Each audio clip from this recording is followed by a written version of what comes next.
Welcome to VTV prime.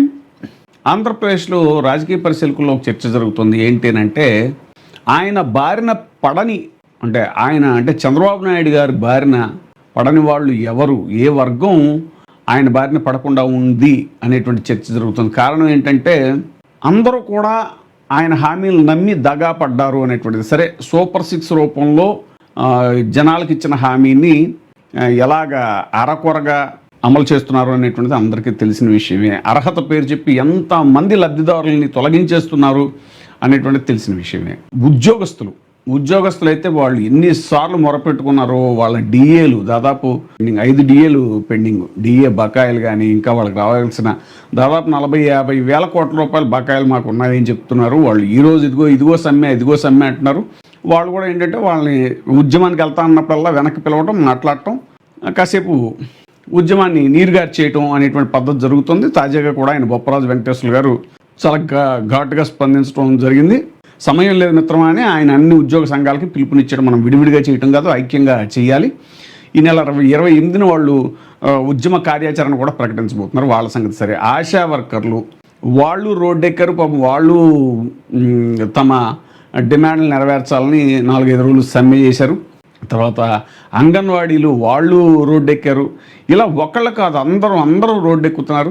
సరే, ఇక ప్రజారోగ్యం విషయానికి వస్తే ప్రజారోగ్యంలో ప్రభుత్వ వైద్య కళాశాలల్లో లేదా ప్రభుత్వ ఆసుపత్రుల్లో జూనియర్ డాక్టర్ల యొక్క ప్రాముఖ్యత ఏంటి అనేటువంటిది అందరికీ తెలుసు.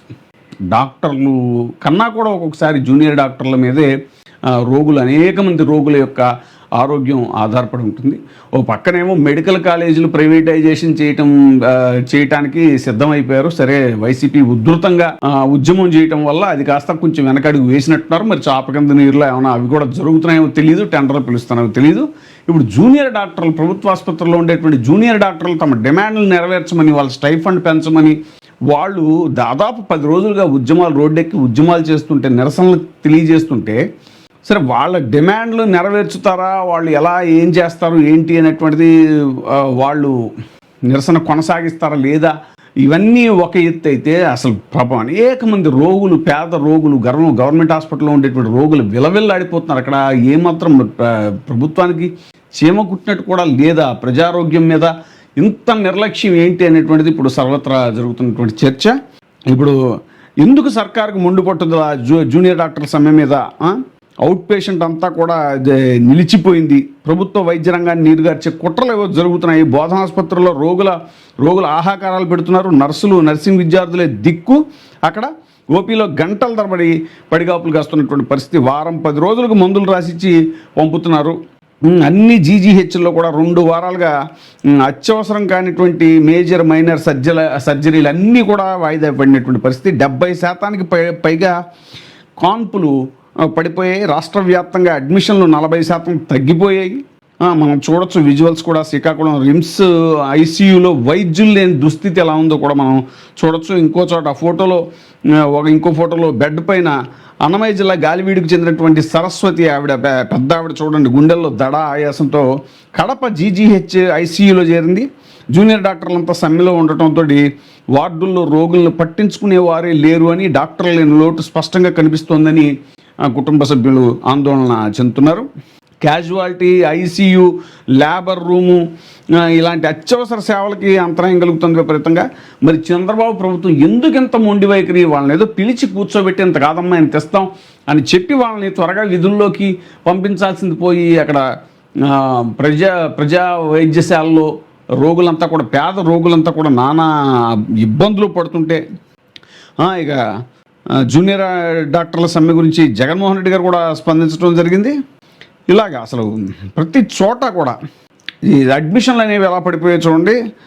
సాధారణంగా 2400 అడ్మిషన్లు నమోదవుతాయి రోజుకి. అలాంటిది 1500కు పడిపోయి ప్రసవాలు రోజుకు 230 ప్రసవాలు జరగాల్సిన చోట 58 కూడా జరగట్లేదు. అలాగే సర్జరీలు 2100 సర్జరీలు జరగాల్సిన చోట 1200 సర్జరీలు కూడా జరగట్లేదు. రాష్ట్ర వ్యాప్తంగా అన్ని బోధనాసుపత్రులు, వైద్య కళాశాలలు సోమవారం 15 రోజుల పాటు, సోమవారానికి 15 రోజులు అయింది వాళ్ళ సమ్మె కొనసాగుతోంది. తక్కువ స్టైఫండ్తో ఎక్కువ పని చేస్తున్నాం, మా ఇబ్బందులను గుర్తించాలని ప్లకార్డులు ప్రదర్శించి వాళ్ళు జూనియర్ డాక్టర్లు నిరసనలు తెలుపుతున్నారు. తమ కష్టానికి తగిన ఫలితం ఇవ్వాలని డిమాండ్ చేశారు. 20% స్టైఫండ్ పెంచే వరకు కూడా వెనక్కి తగ్గబోమని చెప్పేసి ఈ ఆంధ్రప్రదేశ్ జూనియర్ డాక్టర్స్ అసోసియేషన్ పట్టుబడుతుంటే ప్రభుత్వ వైఖరిలో మాత్రం ఎలాంటి మార్పు లేకపోవడం అనేటువంటిది వైద్య సేవల మీద తీవ్ర ప్రభావం చూపిస్తోంది. ఇప్పటికే ప్రకటించినట్టుగా ఏడాదికి 3% మాత్రం పెంచడానికే ప్రభుత్వం కట్టుబడి ఉంది అంటున్నారు. దీంతో ఆసుపత్రుల్లో సేవలన్నింటినీ స్తంభించిపోయి రోగులు తీవ్రమైనటువంటి అవస్థలు ఎదుర్కొంటున్నటువంటి పరిస్థితి. రాష్ట్ర వ్యాప్తంగా 2 వారాలకు పైగా వాళ్ళు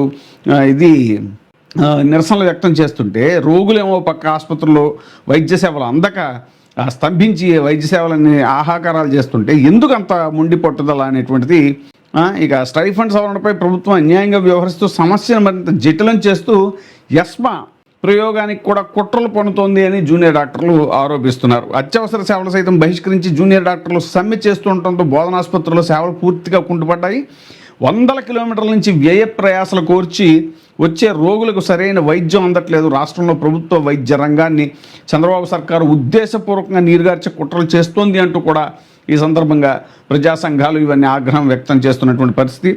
స్టైఫండ్ పెంపుపై సర్కారు తీరుకు నిరసనగా రాష్ట్ర వ్యాప్తంగా 7,500 మందికి పైగా జూనియర్ డాక్టర్లు విధులకు దూరం అయ్యారు.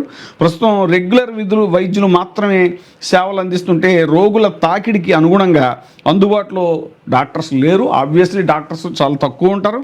జూనియర్ డాక్టర్లే ఎక్కువ రోగుల్ని అటెండ్ చేయాల్సినటువంటి పరిస్థితి. ఓపీలో వారం 10 రోజులు మందులు రాసిచ్చి మళ్ళీ రావాలని సూచిస్తున్నారు. అన్ని జీజీహెచ్ల్లో 2 వారాలుగా అత్యవసరం కానటువంటి మేజర్ మైనర్ సర్జరీలు అన్నింటినీ కూడా వాయిదా వేస్తున్నారు.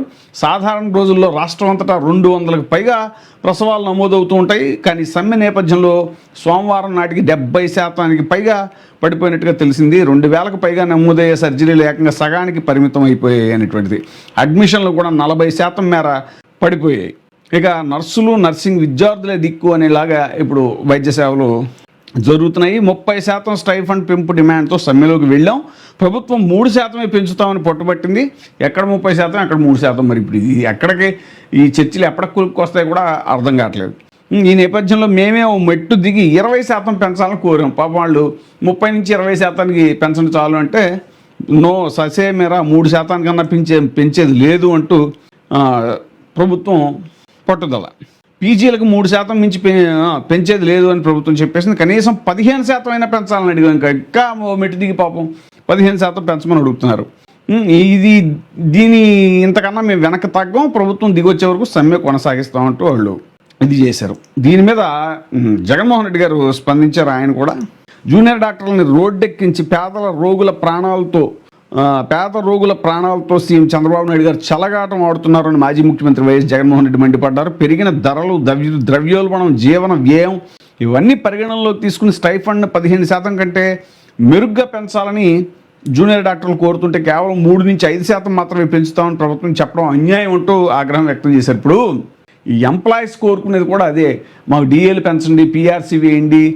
పిఆర్సీ అంటే పే రివిజన్ కమిషన్ అనమాట. అంటే ధరలు పెరుగుతూ ద్రవ్యోల్బణానికి అనుగుణంగా వాళ్ళ యొక్క జీతభత్యాలు అవి పెరగాలి అనేటువంటిది ఎవరైనా ఆశిస్తారో వాళ్ళని కూర్చోబెట్టి ఇది కాదని చెప్పాల్సింది పోయి రేపొద్దున ఉద్యోగులు సమ్మె చేసి ఇలా జూనియర్ డాక్టర్లు సమ్మె చేసి అంగన్వాడీ కార్యకర్తలు, అంగన్వాడీ వర్కర్స్ సమ్మె చేసి, ఆశా వర్కర్లు సమ్మె చేసి, అంటే ఈ గవర్నమెంట్ స్టాఫ్ అంతా ఇలా సమ్మె చేస్తున్నారు కాబట్టి అందరికీ అవుట్సోర్సింగ్ ప్రైవేట్ వాళ్ళని పిలిచి ఇచ్చేద్దాం అనుకుంటున్నారా? ఆ మధ్యన ఆర్టీసీని కూడా ఇది సమ్మె చేస్తే ప్రైవేటు డ్రైవర్లందరినీ ఎక్కడెక్కడి నుంచో డ్రైవర్లందరినీ పిలిపించేసి చేయించేసినట్టుగా ఏమైనా చేద్దాం అనుకుంటున్నారా ఏంటి అనేటువంటిది అస్సలు అర్థం కానిటువంటి విషయం.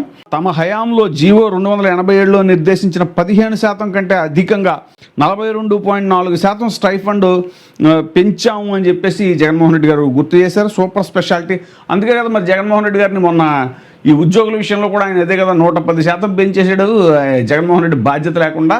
ఇప్పుడు అది నేను తగ్గించలేక చేస్తున్నాను, ఇప్పటికే 95% తగ్గించాను, ఇంకా తగ్గించాలి అని చెప్పి మరి చంద్రబాబు నాయుడు గారు బాహాటంగానే చెప్పడంతో ఉద్యోగస్తులు పాపం ఎంత హట్ అయ్యారో మనం చూసాం.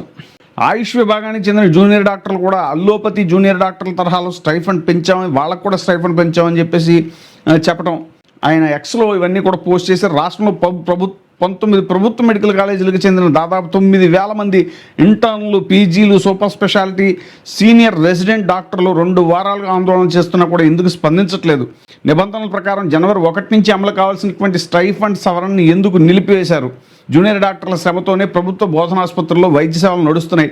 ఇప్పుడు సమ్మె కారణంగా క్యాజువాలిటీ, ఐసీయూ, లేబర్ రూమ్ ఇలాంటి అత్యవసర సేవలన్నింటికీ అంతరాయం ఏర్పడి రోగులు తీవ్రంగా ఇబ్బంది పడుతుంటే ఈ పరిస్థితికి చంద్రబాబు నాయుడు ప్రభుత్వం మొండి వైఖరి కారణం కాదా అంటూ కూడా జగన్మోహన్ రెడ్డి గారు ప్రశ్నిస్తున్నారు. దేశ చరిత్రలో ఎక్కడా లేని విధంగా ఒకేసారి 17 కొత్త ప్రభుత్వ మెడికల్ కాలేజీలు ఏర్పాటు చేశాం, 5 పూర్తి చేశాం, తరగతులు కూడా ప్రారంభించాం, మరో కాలేజీని క్లాసులకు కూడా సిద్ధం చేశాం. ఇలా మొత్తం 6 కళాశాలలు అందుబాటులోకి తెచ్చాం. మిగిలిన వాటిని పూర్తి చేయాల్సి ఉండగా వాటిని తెగనమ్మడానికి ప్రయత్నిస్తున్నారు. ఇది సరిపోక ప్రభుత్వ బోధనాసుపత్రులు, ఇతర ఆసుపత్రుల్లో మిగిలినటువంటి నాడు నేడు పనులను కూడా నిలిపివేశారు. WHO, GMP ప్రమాణాలు ఉండే మందులు లేక ప్రభుత్వ ఆసుపత్రులు విలవిలాడుతున్నాయి. 0 వేకెన్సీ పాలసీకి మంగళం పాడేశారు. వైద్య రంగంలో మేము నియమించిన 50,000 మంది సిబ్బందిని క్రమంగా తగ్గించేస్తున్నారు. ఇదే చంద్రబాబు నాయుడు గారు అన్నీ ప్రైవేట్లో ఉండాలి ఆయనకి. ఆయన చేసేదంతా ఏంటంటే ఇప్పుడు కేంద్రంలోనూ అలాగే ఉంది పరిస్థితి. ఇస్రో ఇంకా ర్యాకెట్లు తయారు చేయదంట. ఇస్రో ఓన్లీ మిగతా కార్యక్రమాలు ఏవో చూస్తారంట. వాళ్ళు ప్రైవేట్ రంగానికి అప్పచెప్పేస్తారంట రాకెట్ తయారీ.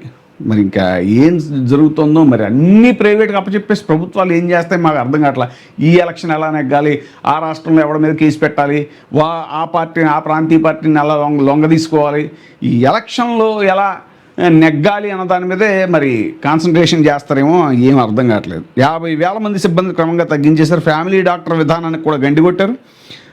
PHCలో స్పెషలిస్ట్ డాక్టర్లను కూడా తొలగించారు. విలేజ్, అర్బన్ క్లినిక్లు నిర్వీర్యం చేశారు. ఆరోగ్యశ్రీని అయితే శాంతం దెబ్బతీసి 3,000 కోట్ల పైగా బకాయిలు పెట్టారు. ప్రజారోగ్య వ్యవస్థలో చంద్రబాబు సృష్టించిన విధ్వంసం అంతా ఎంత కాదు అని జగన్మోహన్ రెడ్డి గారు ఎక్స్లో పోస్ట్ చేశారు. ఆయన పోస్ట్ చేసేదే ఉంది, ఇది అందరికీ తెలిసిన విషయమే.